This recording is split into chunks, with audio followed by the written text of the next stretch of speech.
Paper 177. Wednesday, the Rest Day. When the work of teaching the people did not press them, it was the custom of Jesus and his apostles to rest from their labors each Wednesday. On this particular Wednesday they ate breakfast somewhat later than usual, and the camp was pervaded by an ominous silence. Little was said during the first half of this morning meal. At last Jesus spoke. "I desire that you rest today. Take time to think over all that has happened since we came to Jerusalem, and meditate on what is just ahead, of which I have plainly told you. Make sure that the truth abides in your lives, and that you daily grow in grace." After breakfast, the Master informed Andrew that he intended to be absent for the day, and suggested that the apostles be permitted to spend the time in accordance with their own choosing, except that under no circumstances should they go within the gates of Jerusalem.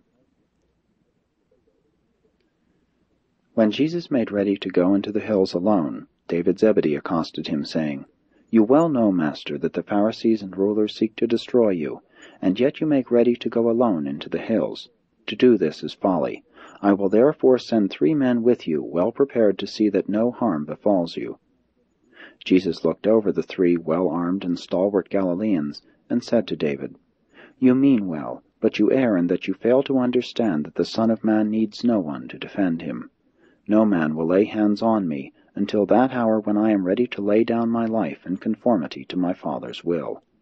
These men may not accompany me. I desire to go alone, that I may commune with the Father."